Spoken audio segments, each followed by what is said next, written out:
ओम शांति। आज बाबा के महावाक्य मुख्यतः धारणाओं पर है। हम बाबा के बच्चे बने हैं तो हमारी चाल चलन व्यवहार बोल सब कैसा हो।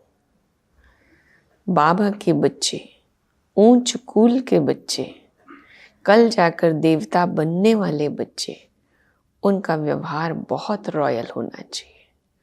उनके बोल बहुत मीठे होने चाहिए। उनकी चाल चलन रॉयल होनी चाहिए। तो चेक करना है अपने अंदर में कि मेरा व्यवहार अच्छा है, अच्छा भी ना कहें श्रेष्ठ है, और सर्व प्रति मेरी सद्भाव है, शुभ भाव है, कल्याण का भाव है। हम विश्व कल्याणकारी बाप के बच्चे हैं। विश्व कल्याण का भाव है।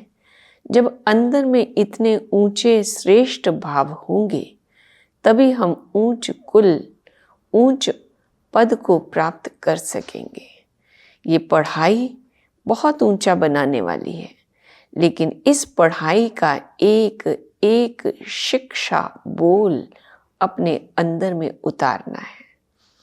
तो सुने बाबा के महावाक्य। मीठे बच्चे, तुम रॉयल कुल के रॉयल स्टूडेंट्स हो। तुम्हारी चलन बहुत रॉयल होनी चाहिए, तभी बाप का शो कर सकेंगे। प्रश्न है, विनाश के समय अंतिम पेपर में पास कौन होगा? उसके लिए पुरुषार्थ क्या है?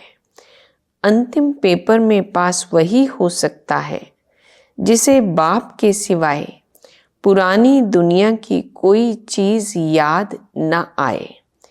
याद आई तो फेल। इसके लिए बेहद की सारी दुनिया से ममत्व निकल जाए।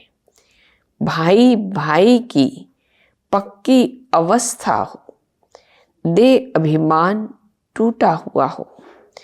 आज बाबा ने कहा कि बच्चे सदैव ये नशा रहना चाहिए, हम कितने रॉयल स्टूडेंट हैं। बेहद का मालिक हमको पढ़ा रहे हैं। तुम कितने ऊंच कुल के रॉयल स्टूडेंट्स हो। तो रॉयल स्टूडेंट की चलन भी तो रॉयल चाहिए, तभी बाप का शो करेंगे। तुम विश्व में शांति स्थापन करने के निमित्त बने हुए हो। श्रीमत पर तुमको शांति की प्राइज मिलती है, वह भी एक जन्म के लिए नहीं, जन्म जन्मांतर के लिए मिलती है। बच्चे बाप का क्या शुक्रिया मानेंगे? बाप आपे ही आकर हाथ में बहिश्त देते हैं। बच्चों को पता था क्या कि बाप यह देंगे? पता तो नहीं था कि बाप आकर बहिश्त हाथ में देंगे, परंतु बाबा हमारे लिए इतनी ऊंची सौगात लेकर के आए हैं। अब बाप कहते हैं सौगात लाए हैं तो रिटर्न में हमें क्या करना होगा? मीठे बच्चे, मुझे याद करो। याद के लिए क्यों कहते हैं? क्योंकि याद से ही विकर्म विनाश होने हैं। बेहद के बाप की पहचान मिली और निश्चय हुआ। तकलीफ की तो कोई बात ही नहीं। बाबा ने हम बच्चों को कहा है, तुम्हें पुरुषार्थ की मार्जिन भी है। जितना श्रीमत पर पुरुषार्थ करेंगे उतना ऊंच पद मिलेगा। बाप टीचर सतगुरु तीनों की श्रीमत मिलती है। मत पर चलने में ही विघन पड़ते हैं। माया का पहला विघन है दे अभिमान। ऊंची श्रीमत बाप की श्रीमत, उस पर चलने में ही विघन पड़ते हैं। विघन बाबा ने कहा पहला आता है माया का दे अभिमान। वास्तव में हमारे सब पुराने संस्कार, आसुरी संस्कार ही हमारे विघन रूप में आते हैं। बाप कहते हैं अपने को आत्मा समझो, फिर क्यों नहीं श्रीमत को मानते हो? पहली बात आत्मा समझो। फिर बाबा कहते फिर ये क्यों नहीं श्रीमत मानते हो? बच्चे समझते हैं पढ़ाई में खास पुरुषार्थ जरूर चाहिए। जो अच्छे बच्चे हैं उनको फॉलो करना चाहिए। कांटे से फूल बनने के लिए याद की बहुत ज़रूरत है। 5 विकारों के कांटे निकल जाएं तो फूल बन जाएंगे। वह निकलेंगे योग बल से। कई बच्चे सोचते हैं फलाना ऐसे चला गया, शायद हम भी चले जाएं, लेकिन उसे देख फिर पुरुषार्थ करना चाहिए। चलो वो गया तो मेरा काम क्या है? मेरा काम है पुरुषार्थ कर अपने को उठाना। शरीर छोड़े तो बाबा की याद हो, वशीकरण मंत्र याद हो। अंत समय मुझे क्या याद आए? एक बाबा की याद। हम तो पुरुषार्थ करके आगे बढ़ते जाएं। और कुछ भी याद ना हो सिवाय एक बाप के, तब प्राण तन से निकले। बाबा बस हम आपके पास आए कि आए। ऐसे बाबा को याद करने से आत्मा में जो किचड़ा भरा हुआ होगा वह सब भस्म हो जाएगा। जन्म जन्मांतर का किचड़ा है, वह सारा जलना है। जब तुम्हारा किचड़ा सारा जल जाए तब दुनिया भी साफ हो जाए। दुनिया से सारा कचड़ा निकालना है तुम्हारे लिए। ये सारी मेहनत किसके लिए बाप करते हैं? हम बच्चों के लिए। तुम्हें सिर्फ अपना कचड़ा नहीं साफ करना है, सभी का कचड़ा साफ करना है। अब ये कार्य भगवान का कर्तव्य सो हमारा भी कर्तव्य, क्योंकि हम उसके बच्चे हैं। बाबा को बुलाते ही है कि बाबा आकर इस दुनिया के कचड़े को साफ करो, सारे विश्व को पवित्र बनाओ। किसके लिए? उस पवित्र दुनिया में तुम बच्चे ही तो पहले पहले राज्य करते हो। तो बाप तुम्हारे लिए देश में आए हैं, दूर देश से आए हैं। बाबा ने आज मुरली में कहा, तुम्हारा याद करना ऐसा ही है जैसे लाइट हाउस फिरता है। स्वदर्शन को ही लाइट हाउस कहते हैं। तुम बच्चे दिल अंदर समझते हो बाप दादा से हमें स्वर्ग का वर्षा मिलना है। ये है ही सत्य नारायण की कथा, नर से नारायण बनने की। सेवा के लिए बाबा ने कहा, प्रदर्शनी में जो लोग आते हैं उनको भी पहले शिव बाबा का चित्र उसके सामने लाके खड़ा करो। बाप कहते हैं, मुझे याद करने से तुम ये बन जाएंगे। ये है सच्चा बाप। इनके बच्चे बनने से तुम सचखंड के मालिक बन जाएंगे। पहले पहले अलफ को पक्का कराओ। अलफ बाबा, बे बादशाही। बाप को याद करो तो याद से ही विकर्म विनाश होंगे और तुम स्वर्ग में चले जाएंगे। तुम लिखते भी हो, शिव बाबा याद है, स्वर्ग का वर्षा याद है। बादशाही याद करने से मुख मीठा तो होगा ना। हम स्वर्ग की बादशाही याद करेंगे तो मुख तो मीठा होगा ना, अंदर में खुशी तो आएगी ना। बाप कहते हैं, मैं तुम बच्चों का कितना उपकार करता हूं। तुम तो अपकार ही करते आए हो। ये भी ड्रामा में नूंद है, किसी का दोष नहीं है। तुम बच्चों की ये मिशन है ही पत्थर बुद्धियों को पारस बुद्धि अथवा कांटों को फूल बनाने की। ये मिशन तुम्हारी चालू है। सब एक दो को कांटों से फूल बना रहे हैं, उन्हों को भी ऐसे बनाने वाला जरूर किंग फ्लावर होगा। स्वर्ग की स्थापना करने वाला अथवा फूलों का बगीचा बनाने वाला एक ही बाप है। तुम हो खुदाई खिदमतगार। ये नशा रहे, हम कौन है? हम खुदाई खिदमतगार हैं। सवेरे सवेरे बाबा ने हम बच्चों को कितना ऊंचा टाइटल दिया है। तमो प्रधान से सतो प्रधान बनाना ये खिदमत है ना, और कोई तकलीफ नहीं देते हैं। प्रभात फेरी जब निकालते हो तो उसमें भी दिखाओ हम प्रजापिता ब्रह्मा कुमार कुमारियां भारत पर इन लक्ष्मी नारायण का राज्य स्थापन कर रहे हैं। हम ब्राह्मण सो देवता बनते हैं, देवता सो फिर क्षत्रिय, सो वैश्य। ये बाजोली है। ये पढ़ाई बहुत सहज है। नर से नारायण बनने की पढ़ाई है। कथा कहना रॉन्ग है, क्योंकि कथा में कोई भी एम ऑब्जेक्ट, लक्ष्य नहीं होता। पढ़ाई में तो एम ऑब्जेक्ट है। कौन पढ़ाते हैं? अब ये अंदर में स्मृति रहे, हमें पढ़ाता कौन है? ज्ञान सागर। बाप कहते हैं, मैं आकर तुम्हारी रत्नों से झोली भरता हूं। बेहद के बाप से तुम प्रश्न क्या पूछेंगे? इस समय तो सब है ही पत्थर बुद्धि। मनुष्यों से पूछो। किससे पूछना है? मनुष्यों से पूछो। रावण है कौन? कब से इनका जन्म हुआ? कब से जलाते हो? कहेंगे अनादि। कोई रेस्पॉन्स कर नहीं सकेंगे।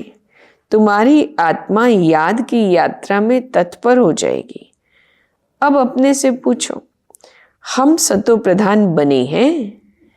दिल गवाही देता है। अभी कर्म अतीत अवस्था तो हुई नहीं है। कर्म अतीत अवस्था तो हुई नहीं है, होनी है। इस समय तुम बहुत थोड़े हो, इसलिए तुम्हारी कोई सुनते ही नहीं है और तुम्हारी बात ही न्यारी है। पहले पहले तो बताओ, बाप संगम युग पर आते हैं। एक एक बात जब समझे तब आगे बढ़ाओ। बहुत धैर्य से, प्यार से समझाना है कि तुमको दो बाप है, लौकिक और पारलौकिक। देह का पिता और आत्मा का पिता, परम पिता। बाप याद पड़े तो खुशी का पारा चढ़े। तुम बच्चों में बहुत गुण भरे जाते हैं। तुम बच्चों को बाप आकर क्वालिफिकेशन सिखलाते हैं, हेल्थ वेल्थ भी देते हैं, गुण भी सुधारते हैं, एजुकेशन भी देते हैं, जेल की सजाओं से भी छुड़ाते हैं। तुम बहुत अच्छी रीति मिनिस्टर आदि को भी समझा सकते हो। बड़े से बड़ा कोई आए उसको भी सुना सकते हो। तुम्हारा ज्ञान तो बहुत मीठा है। प्रेम से बैठकर सुने तो प्रेम के आंसू आ जाए।